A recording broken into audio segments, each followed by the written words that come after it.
हूं सचिन, लेकर आया हूं इंडिया न्यूज का नया शो कर्तव्य पथ। देश में अधिकारों की बात सब करते हैं, लेकिन अपने कर्तव्य को लेकर उतने संजीदा नहीं। कार्यपालिका की बात हो, विधायिका की हो, पुलिस की बात हो या अफसरों की बात, सरकारी मशीनरी की हो या फिर समाज के अलग अलग तबकों की, कर्तव्य की जिम्मेदारी का एहसास कराना जरूरी है। हम देश निर्माण की शपथ लेते हैं, लेकिन ये शपथ तब तक अधूरी है जब तक हम इसके लिए अपना कर्तव्य पथ तैयार नहीं करते। तो आज हम इसी कर्तव्य पथ पर बात करेंगे। हम शपथ लेते हैं कि खबरों को कर्तव्य की कसौटी पर कसेंगे और जो लोग कर्तव्य पथ से डिगेंगे उनकी खोज खबर लेंगे। तो बने रहिए हमारे साथ और देखिए कर्तव्य पथ।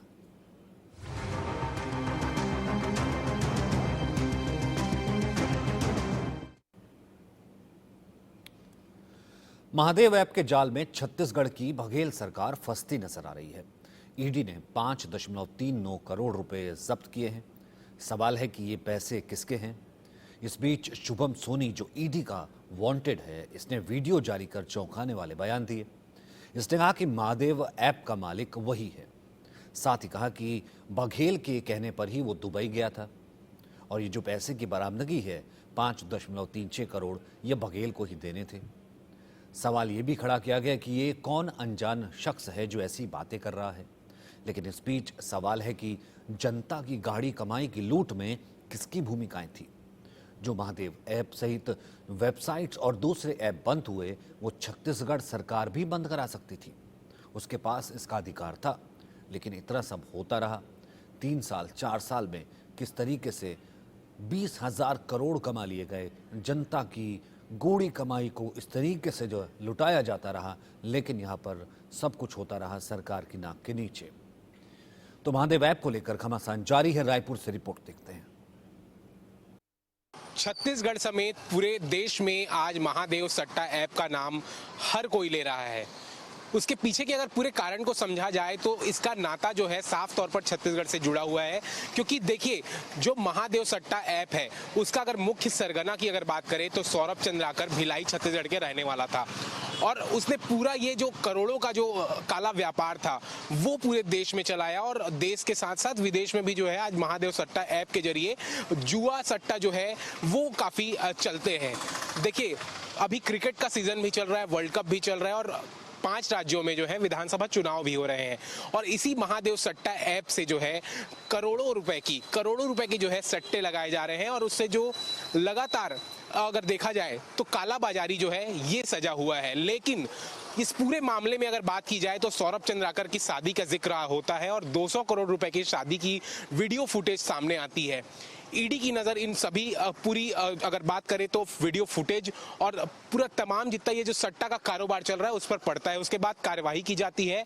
देश भर में 40 से अधिक ठिकानों पर जो है कार्रवाई की जाती है और इन पूरे मामले में जो उनके और भी जो मुख्य आरोपी के अलावा जो भी और उसके सहयोगी थे उन पर भी कार्रवाई की जाती है। लेकिन ये बात तब और गर्म हो जाती है जब प्रदेश में 2 नवंबर को एक व्यक्ति, असीम दास नाम का एक व्यक्ति, एक आरोपी जो है गाड़ी में 5 करोड़ रुपए से अधिक के कैश लेकर छत्तीसगढ़ में गिरफ्तार होता है। ईडी इसकी गिरफ्तारी करती है और ईडी ये सबूत जो है पेश करती है और इसमें मुख्य रूप से उस असीम दास ने छत्तीसगढ़ सरकार पर आरोप लगाया और उसने कहा कि यह जो कैश था वो मैं छत्तीसगढ़ सरकार को जो है देने आया हूं, मुझे देने को कहा गया है। दुबई से ये पूरे जो पैसे हैं वो भेजे गए हैं और ये पूरे जो फिरौती और हवाला के जो पैसे हैं उसका जो है कहीं ना कहीं आरोप जो है केंद्र छत्तीसगढ़ सरकार पर लगाया गया।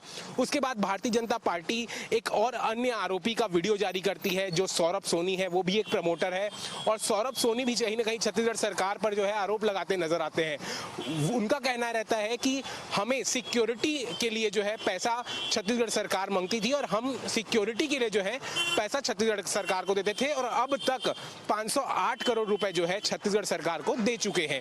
और यही बात जो है ईडी ने भी कही। ईडी ने भी इस 508 करोड़ का जो जिक्र है वो सामने लाया और कहा, लेकिन सबसे बड़ी अगर बात की जाए तो आज के उसके बाद ये पूरे जो खेल सामने आते हैं, छत्तीसगढ़ सरकार अपना स्टैंड लेती है और छत्तीसगढ़ सरकार कहती है कि ईडी और भाजपा ये दोनों आपस में मिले हुए हैं। और अगर देखा जाए तो ये जो पूरी कहानी जो बनाई जा रही है वो बेबुनियाद है, ये छत्तीसगढ़ सरकार का कहना रहता है। और जिसमें साफ तौर पर मुख्यमंत्री भूपेश बघेल और उनके जो सहयोगी हैं, राजनीतिक सलाहकार हैं, उन पर जो है निशाना कहीं ना कहीं जो साधने का एक साजिश किया जा रहा है, वो मुख्यमंत्री कहते नजर आते हैं। लेकिन अब भारतीय जनता पार्टी का कहना है कि ये जो पूरे जो आरोपी थे, अगर असीम दास की बात की जाए, असीम दास की जिस गाड़ी से रिश्वत बरामद हुए, उस गाड़ी वो जो गाड़ी है वो भारतीय जनता पार्टी के नेता का है, ये ऐसा कांग्रेस पार्टी का आरोप है। तो आरोप और प्रत्यारोप का दौर जो है वो लगातार जारी है। छत्तीसगढ़ में चुनाव चल रहे हैं, प्रथम चरण के चुनाव हो चुके हैं, दूसरे चरण के जो चुनाव है वो 17 नवंबर को होने हैं। लेकिन महादेव सट्टा ऐप जो है वो इस वक्त सबसे ज्यादा गर्म है, सबसे ज्यादा सुर्खियों पर है और लगातार इसमें नए नए साक्ष्य जो है वो सामने आते जा रहे हैं, वार पलटवार जो है होता रहा है। लेकिन सबसे बड़ी बात यही है कि इस पर कार्यवाही क्या होगी। कांग्रेस पार्टी का कहना है कि इस पे सही तरीके से जो है जांच हो, लेकिन भारतीय जनता पार्टी आरोप यही लगा रही है कि कांग्रेस की सरकार महादेव सट्टा ऐप के जरिए एक बड़ा भ्रष्टाचार कर रही है। फिलहाल कैमरा पर्सन जयप्रकाश साहू के साथ अनंत शर्मा, इंडिया न्यूज, रायपुर। तो महादेव ऐप को लेकर लगातार शिकंजा कसता जा रहा है। मुंबई से अभिषेक शर्मा की रिपोर्ट भी देख लेते हैं। महादेव ऐप मामले में लगातार एक के बाद एक बड़े खुलासे होते जा रहे हैं। आपको याद है कि अब तक पूरे मामले की जांच ईडी कर रही है, यानी प्रवर्तन निदेशालय जांच कर रही है। प्रवर्तन निदेशालय के जांच में तमाम बड़े बड़े खुलासे हुए हैं। किस तरीके से महादेव बेटिंग ऐप का जो प्रमोटर है सौरभ चंद्राकर और रवि उप्पल किस तरीके से इस पूरे शिकंजे में आ चुके हैं ईडी के, और कैसे किस तरीके से लगातार जांच चल रही है, एक के बाद एक बड़े बड़े खुलासे हो रहे हैं। आपको पता है कि छत्तीसगढ़ का जो कनेक्शन सामने आया है उसमें बघेल का नाम सामने आया। जाहिर सी बात है, जिस तरीके से बीजेपी आक्रामक है कि बघेल मतलब भूपेश बघेल, जो कि इस वक्त छत्तीसगढ़ के मुख्यमंत्री है, उनको 508 करोड़ रुपए देने का आरोप है, जो कि खुद ईडी ने अपने प्रेस नोट में माना है और जिसको लेकर बीजेपी बहुत आक्रामक है। अब तक आपको लग रहा था कि इस पर मामले पर ईडी ही जांच पड़ताल करेगी। ईडी की जांच तमाम शहर लगातार घूम रही है, मुंबई से लेकर छत्तीसगढ़ से लेकर रायपुर से लेकर तमाम अन्य शहरों में लगातार जांच पड़ताल चल रहा है। लेकिन अब एंट्री हो चुकी है मुंबई पुलिस की। जी हां, मुंबई पुलिस का माटुंगा पुलिस स्टेशन है, यहां पर एक एफआईआर दर्ज हुआ है। एफआईआर 1-2 करोड़ का नहीं बल्कि 15,000 करोड़ का एफआईआर दर्ज किया गया है धोखाधड़ी का। यह आरोपी कौन है? यह इसमें सौरभ चंद्राकर आरोपी है, रवि उप्पल आरोपी है, शुभम सोनी आरोपी है। इसके अलावा 32 लोगों को आरोपी बनाया गया है। 32 लोग आरोपी समझ सकते हैं किस तरीके से इन लोगों ने धोखाधड़ी किया है। 15,000 करोड़ रुपए का धोखाधड़ी किया है और यही कारण है कि माटुंगा पुलिस ने 420, 120B यानी आईटी एक्ट के तहत मामला दर्ज किया, जो कि आतंकवाद में पैसों का जो यूज किया जाता है उस तरीके से माटुंगा पुलिस ने मामला दर्ज किया। आपको पता है कि मुंबई पुलिस एक ऐसी प्रोफेशनल पुलिस है जो कहीं भी अगर पूरे मामले को दर्ज करती है, जांच पड़ताल करती है तो बड़े डीप पे जाती है। इसलिए अब यह कहीं के सामने आने लगा कि आने वाले दिनों में सौरभ चंद्राकर और रवि उप्पल और जितने शुभम सोनी, जितने भी अन्य आरोपी हैं जो लगातार इस ऐप को जो दुबई में बैठ कर लगातार चला रहे हैं, कहीं न कहीं अब हो सकता है मुंबई पुलिस शिकंजे में हो सकते हैं, क्योंकि मुंबई पुलिस अब आरोपी अगर बनाती है तो जाहिर सी बात है उन लोग गिरफ्तार भी करती है। ये एक रिकॉर्ड रहा है, तो हो सकता है कि आने वाले दिनों में जल्द ही, भले ही ईडी के शिकंजे में शायद वो पहले ना आए, हो सकता है उसके पहले मुंबई पुलिस अब शिकंजे में ले ले, क्योंकि 15,000 करोड़ रुपए का मामला दर्ज किया गया। लेकिन यह मामला धीरे धीरे और जो बढ़ेगा, जांच पड़ताल सामने आएगी, तो हो सकता है कि यह जो आंकड़ा है वह बहुत अधिक बढ़ सकता है। आपको बताते चलो आपको कि महादेव बेटिंग ऐप है जो कि एक जुआ का ऐप चलाता है, किस तरीके से एक दिन में 250 करोड़ रुपए की आमदनी करता है। जी हां, तब हम आपको दिखाते हैं किस तरीके से शुभम सोनी का चौंकाने वाला बयान भी सामने आया है कि ऑनलाइन सट्टा महादेव ऐप का उसने खुद को मालिक बता दिया। उसने भूपेश बघेल को 508, बघेल का नाम लिया, 508 करोड़ रुपए देने की बात कह दी कि मैं बघेल के कहने पर दुबई गया था, मैंने ही 2021 में महादेव बैटिंग ऐप शुरू किया था, मैंने ही वो शुरू किया था। फिर उसके बाद इसे लगातार बढ़ाया और मुझे ही दुबई भेजा गया कि अब इस ऐप को, अब इस बिजनेस को बड़ा कीजिए। और कैसे 2 सालों में आपने देखा कि रवि चंद्राकर, रवि उप्पल और कैसे जो है ये पूरा का पूरा नेक्सस जो है वो 15,000 करोड़ के ऊपर का हो जाता है। वहीं शुभम पर बघेल की सफाई भी आई है। बघेल ने कहा है कि बयान पर कड़ी आपत्ति मैं जाहिर करता हूं, क्योंकि ये जो बयान है ये आपत्तिजनक है, सरकार को बदनाम करने की कोशिश है। शुभम सोनी अनजान शख्स है, मेरी छवि धूमिल करने की कोशिश है। लेकिन हम लगातार आपको दिखा रहे थे, जब हमने खुलासा किया था कर्तव्य पथ में, कि किस तरीके से इसकी सीधी आंच मुख्यमंत्री के दफ्तर तक, मुख्यमंत्री तक जा रही है। हम आपको सीधे शुभम सोनी का वीडियो दिखाते हैं जो उसने खुद जारी किया और सारी बातें बताई। महादेव बुक का ओनर मैं ही हूँ, ये आपको डॉक्यूमेंट दिखा दिया है मैंने। और 2021 में इसको मैंने चालू किया था। मेरा गैम्बलिंग का काम बहुत अच्छे से चलने लगा था फिर भिलाई में, और ये तो बहुत ही छोटे से काम चालू हुआ था। उसके बाद धीरे धीरे काम बढ़ता गया। वर्मा जी से मैंने मीटिंग किया तो फिर उनसे बात हुआ, और ये हुआ कि अब उनको मुझे हर महीना 10 लाख रुपए देना है, तो वो भी ओके हो गया। अब हर महीना मैंने उनको 10 लाख रुपए देना चालू कर दिया। सीएम सर और बिट्टू भैया से हमारा मीटिंग हुआ।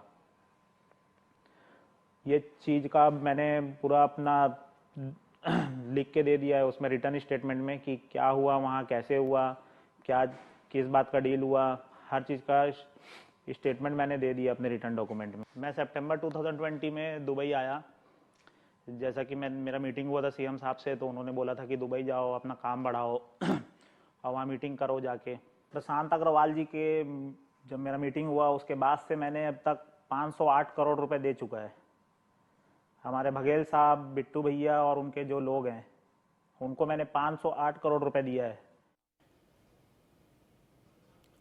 तो मामला ये पूरा गरमाया, तो उसके बाद केंद्र सरकार ने तमाम वेबसाइट्स के साथ, तमाम ऐप्स के साथ जो कि संदिग्ध थी, इसे भी बैन कर दिया। लेकिन सवाल सबसे बड़ा ये है कि छत्तीसगढ़ सरकार सब कुछ जानती रही और कैसे इसे बैन नहीं किया गया। महादेव ऐप इसलिए चुनावी मुद्दा भी बना है और बीजेपी लगातार सवाल खड़े कर रही है। सुनिए खुद पीएम मोदी ने क्या कहा। साथियों, एक तरफ भाजपा का संकल्प पत्र है तो दूसरी तरफ कांग्रेस का झूठ का कारोबार। आप सभी को कांग्रेस ने विश्वासघात के सिवाय कुछ नहीं दिया है। कांग्रेस ने छत्तीसगढ़ के युवाओं को क्या क्या सपने दिखाए थे और दिया क्या? उन्होंने महादेव के नाम पर भी घोटाला कर दिया। महादेव के नाम पर महादेव सट्टेबाजी घोटाले की चर्चा आज देश और विदेश में हो रही है। कांग्रेस ने अपनी तिजोरी भरने के लिए आपके बच्चों से सट्टेबाजी करवाई है। क्या इनको माफ करेंगे क्या आप? आपके बच्चों को बर्बाद करने वाला काम ऐसे लोगों को माफ करोगे आप? वहीं कांग्रेस अध्यक्ष मल्लिकार्जुन खड़गे ने बीजेपी के भूपेश बघेल पर लगाए आरोपों को खारिज कर दिया। खड़गे आरोपों के जस्टिफाई जवाब देने के बदले उल्टे बीजेपी पर निशाना साधते नजर आए। छत्तीसगढ़ में चुनाव हैं, कितनी उम्मीदें हैं? महादेव अपना मामले वहां चल रहा है। देखो, उन्होंने कुछ भी करने दो, कांग्रेस जीतने वाली है। और उन्होंने हर भगवान को याद करे तो भी कांग्रेस आएगी वहां।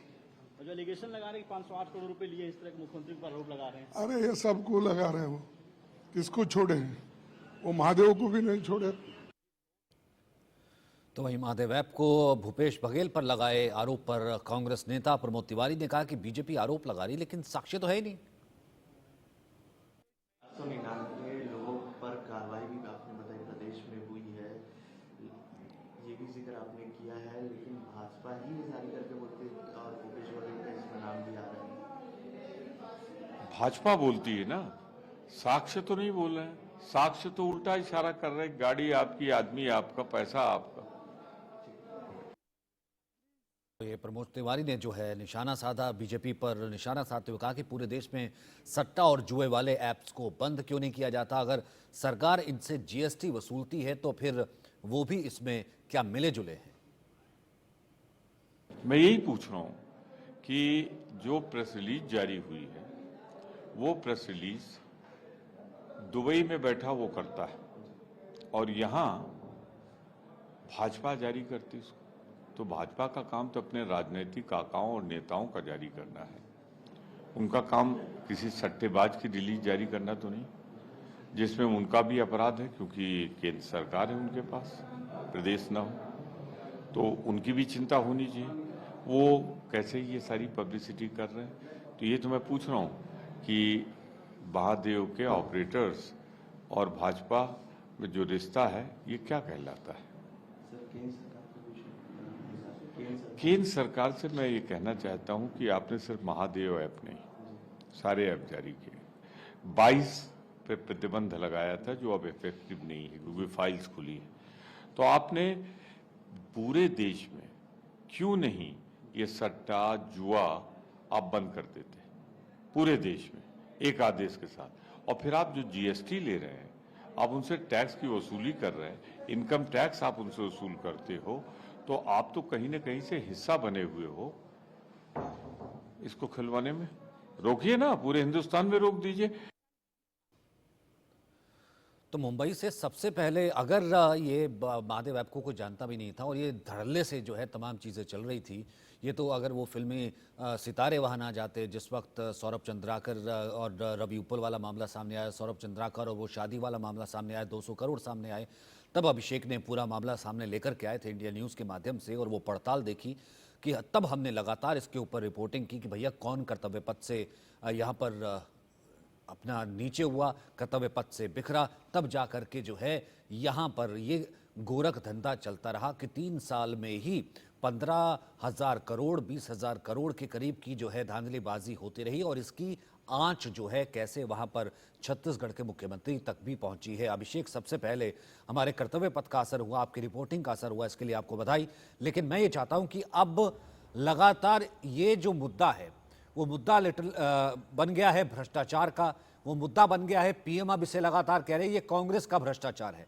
अब इसकी जद में अब आप जाते हैं तो ये मुद्दा जो है कांग्रेस की कैसे भ्रष्टाचार की फांस बन गया है और कौन कौन से किरदार हैं जो अभी इसमें मोहरे हैं।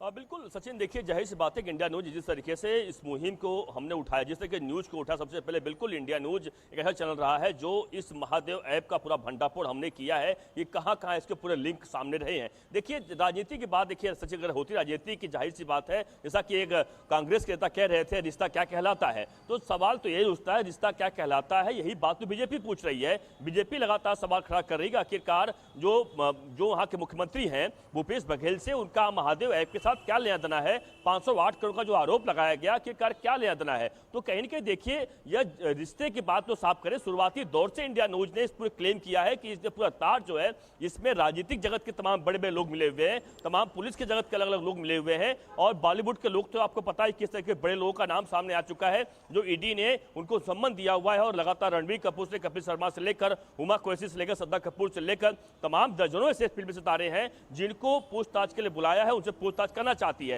हालांकि उन्होंने अब तक ईडी के सामने पेश नहीं हुए इन सभी में से कोई भी, हर किसी से समय मांगा है, लेकिन सभी से समझना चाह रही ईडी और सभी समझना चाहेगा भी देश कि आखिरकार उनका रिश्ता क्या कहलाता है इन तमाम महादेव ऐप के प्रमोटरों से। आखिरकार क्यों वह जुआ खेलकर या जुआ खिलवा कर लोगों से यह कहते हैं कि बड़ा अच्छा है महादेव बेटिंग ऐप पे पैसा लगाइए आप और जीत जाइए और बर्बाद हो जाइए। तो कहीं के देखिए समझ में आता है कि जाहिर सी बात है महादेव के, जिस महादेव के हम आप या हिंदू धर्म बड़े पैमाने पर पूजा पाठ किया करता है, उस महादेव को भी नहीं छोड़ा जो देश के प्रधानमंत्री खुद कह रहे हैं। तो कहीं न कहीं हर कोई सवाल खड़ा कर रहा है कि एक जुआ जो कि जाहिर सी बात है कि हमारे देश में बैन है, इलीगल है, यहाँ पर अवैध रूप से किसी भी तरीके में जुआ खेलना यहाँ पर वैध नहीं माना जाता है। बावजूद इसके चंद्राकर और उसके अलावा उपल और अब जो कि दूसरा नाम शुभम सोनी का नाम सामने आ चुका है, या अपने आप को वो प्रमोटर बता रहा है, यह सभी दुबई में बैठकर इस तरीके से एक बड़ा खेल रचते हैं, बड़ा गेम का रचते हैं, जिसको कह सकते हैं जो गेम की बात करते हैं एक बड़ा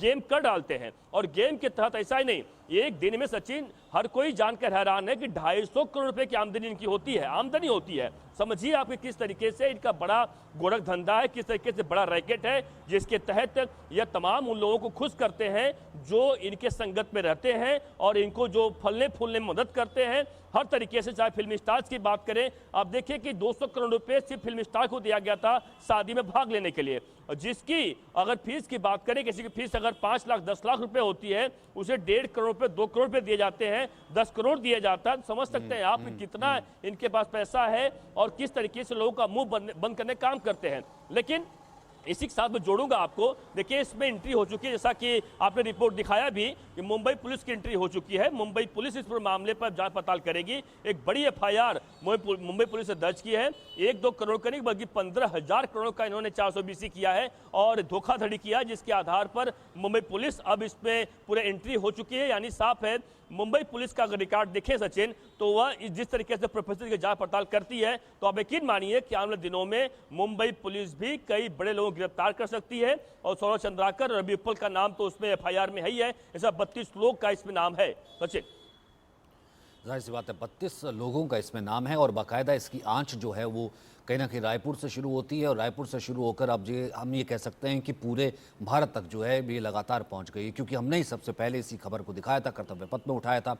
मैं आपका रुख करूंगा यहाँ पर जो मेरे सहयोगी रायपुर से मौजूद है, लेकिन इंडिया न्यूज़ का असर कैसे हुआ हम देख लेते हैं कि महादेव बुक ऐप समेत 32 ऐप उसके बाद बंद किए गए। हमने लगातार दिखाया कैसे गोरखधंधा चल रहा है, कैसे आम लोगों की कमाई को कैसे काला किया जा रहा है और कैसे यहाँ पर लगातार ये काला खेल चल रहा है। सौरभ के अलावा 32 पर मामला दर्ज किया गया। ईडी की छापेमारी लगातार चल रही थी। 15,000 करोड़ का फर्जीवाड़ा सामने आया। तो कुल मिलाकर के ये जो गोरख धंधा है वो किस तरीके से चल रहा था ये सामने आता रहा।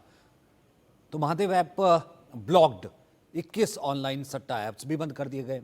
केंद्र सरकार ने ये बड़ा फैसला लिया। इलेक्ट्रॉनिक्स और आईटी मंत्रालय का फैसला था कि कुल 22 अवैध सट्टेबाजी ऐप्स बंद कर दिए गए। ईडी की जांच के बाद कार्रवाई होती है। जांच में अवैध संचालन का खुलासा हुआ है। वहीं बघेल सरकार पर सवाल क्या है? सवाल यह है कि जो केंद्र ने किया राज्य सरकार कर सकती थी, बाकायदा ये राज्य सरकार कर सकती थी, वो जानती थी ऐसा एक ऐप चल रहा है, ईडी इसकी जांच कर रही है और मुख्यमंत्री के सहयोगियों तक जो है ईडी की जांच चल रही थी, लेकिन उसके बावजूद भी ऐसा नहीं हुआ। तमाम गिरफ्तारियां भी हो चुकी थी, लेकिन ये ऐप चलती रही। वेबसाइट को बंद करने की सिफारिश का अधिकार है। ये अधिकार केंद्र और राज्य दोनों सरकार के पास है। राज्य सरकार के पास आईटी अधिनियम 69A है। 69A के तहत ऐप वेबसाइट बंद करा सकती है। 1.5 साल तक बघेल सरकार बस देखती रही। अनंत हमारे साथ मौजूद हैं। अनंत, अब सीधे तौर पर मुख्यमंत्री इससे जुड़ते नजर आ रहे हैं, क्योंकि जो बरामदगी हुई है उसमें वो शख्स कह रहा है बघेल। सिर्फ मुख्यमंत्री इतना भर कह देते हैं कि ये क्या कहते हैं बेबुनियाद है, बस इतने भर से काफी हो जाएगा। अब जब पीएम भी इस बात को उठा रहे हैं, इस आंच से वो कैसे बच पाएंगे? बिल्कुल, देखिए साफ तौर पर अगर इसके पूरी कहानी अगर समझी जाए महादेव बैटिंग ऐप की, तो इसकी शुरुआत जो होती है वो छत्तीसगढ़ से जरूर होती है और अब तक की पूरी कहानी हमने इस पूरी बुलेटिन में सुनी है। लेकिन मैं जिस कहानी की बात करूंगा वो 2 नवंबर की है। 2 नवंबर को जो है असीम दास नाम का एक व्यक्ति जो है ईडी के गिरफ्त में आता है और उसके कार से 5 करोड़ से अधिक के राशि बरामद होती है। पूरी कैश में वो राशि होती है, 5 करोड़ से अधिक जो राशि ईडी जब्त करती है और असीम दास को गिरफ्तार किया जाता है और उसके बाद असीम दास से पूछताछ की जाती है। असीम दास से पूछताछ के दौरान जो है ईडी को सौरभ सोनी के बारे में पता चलता है और उसके बाद इस 508 करोड़ का जो आज आरोप जो है छत्तीसगढ़ सरकार के ऊपर लग रहा है, वो बात निकलकर सामने आती है। उसके बाद अगर देखा जाए तो भारतीय जनता पार्टी अपने प्रदेश कार्यालय में एक प्रेस वार्ता आयोजित करती है और उस प्रेस वार्ता के दौरान सौरभ सोनी का ये जो वीडियो है वो भारतीय जनता पार्टी जो है रिलीज करती है और दावा यह करती है भारतीय जनता पार्टी कि यह जो सौरभ सोनी का वीडियो है जिसमें वो आरोप लगा रहे हैं प्रदेश सरकार के ऊपर, उनके राजनीतिक सलाहकार के ऊपर, कि जो 508 करोड़ रुपए का जो पूरा घपला किया गया है वो कहीं ना कहीं अनकट वीडियो है। ये अनकट वीडियो भी जो है भारतीय जनता पार्टी के लोग कहते हैं। उसके बाद मुख्यमंत्री भूपेश बघेल का बयान सामने आता है और वह कहते हैं कि ईडी ही भाजपा है और भाजपा ही ईडी है। इन दोनों तथ्यों को अगर समझा जाए तो उसके बाद कांग्रेस की तरफ से भी प्रेस वार्ता आयोजित की जाती है। कांग्रेस अपना इस पूरे मामले में स्टैंड रखती है और जिस असीम दास की गिरफ्तारी हुई रहती है उस और जिसमें वो नोट जो फोटो क्लिक करके बाहर रिलीज किया जाता है ईडी की तरफ से, तो जिस गाड़ी में उस नोट को बिछाया जाता है वह जो गाड़ी है वो जो बिलासपुर में जो पूर्व मंत्री रहे हैं भारतीय जनता पार्टी के अमर अग्रवाल, उनके भाई की गाड़ी है, ऐसा कांग्रेस का कहना है।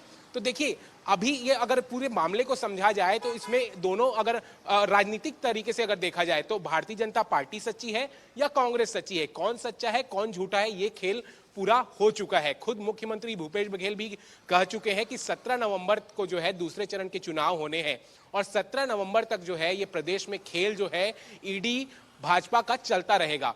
तो इससे समझा जा सकता है कि ये पूरा अगर ईडी का कार्रवाई की अगर बात करें, राजनीतिक स्तर पर अगर इस पे बात करें तो ये किस अंजाम तक जो है पहुंच चुका है। लेकिन सबसे बड़ा सवाल यही है कि अगर आरोप लग रहे हैं तो इसकी जांच जो है वो सही तरीके से होनी चाहिए। और देखिए 508 करोड़ रुपए का जो है आरोप प्रदेश सरकार के ऊपर लगा है। 2 चरणों में चुनाव होने हैं। ठीक चुनाव के पहले चरण के जो चुनाव थे वो 7 नवंबर को थे, उसके पहले ईडी की बड़ी कार्रवाई होती है। उसके बाद देखिए 17 नवंबर को दूसरे चरण के चुनाव होने हैं। लेकिन यहां पर साफ तौर पर कहना यही है प्रदेश सरकार का कि हमें ईडी और भाजपा से कोई डर नहीं है, हम जो है डटकर सामना करेंगे और जब हम साफ हैं तो हमें इन चीजों से डरने की जरूरत नहीं है। लेकिन वहीं अगर भारतीय जनता पार्टी की बात की जाए तो भारतीय जनता पार्टी को एक जो है सवाल जो है मिला है और ये सवाल जो वो बार बार प्रदेश सरकार के ऊपर एक आरोप के तौर पर लगाते पूछ रही है कि ये आखिर ये 508 करोड़ का मामला क्या है। तो देखना होगा कि आने वाले दिनों में इसमें किस तरीके से जो है ईडी कार्रवाई करती है, क्योंकि देश भर में देखिए सौरभ चंद्राकर और रवि उप्पल को तो खोजा ही जा रहा है जो दुबई में है। लेकिन जो सौरभ सोनी और असीम दास का नाम सामने आया है, जो ये 2 मुख्य आरोपी के नाम सामने आए हैं, जबकि सौरभ सोनी ने अपने वीडियो में ये कहा है कि हम जो 508 करोड़ रुपए सरकार को दिए हैं वो सिक्योरिटी के तौर पर दिए हैं ताकि हमें इस पूरे जी शुभम सोनी ने का यह कहना है कि हमने जो 508 करोड़ रुपए प्रदेश सरकार को दिए हैं वो सिक्योरिटी के तौर पर दिया था, जो खुद जो है प्रदेश सरकार की तरफ से कहा गया कि जाइए आप आसानी से वहां पर वेबसाइट चलाइए और ऐप चलाइए और बाकायदा जो है जो पैसा जो है यहाँ पर भेजते रहिए और मैं यही करता रहा। तो ऐसे में जाहिर सी बात है कोई तो अपने कर्तव्य पथ से डिगा ना, तभी ये सब होता रहा। क्योंकि अगर सरकार ये सब कुछ जानती थी कि ऐसा कुछ हो रहा है तो ऐसा होने दिया जाता रहा। तो आखिरकार किसने अपना कर्तव्य पथ छोड़ा? सरकार ने छोड़ा, बहुत बड़ा सवाल है, या जो अफसर हैं कुछ अफसर भ्रष्ट हो गए उन्होंने छोड़ा, या फिर सितारों ने छोड़ा। महादेव का महाजाल में आज इतना ही, कर्तव्य पथ में आज इतना ही। एक छोटे से ब्रेक के लिए रुक रहे हैं।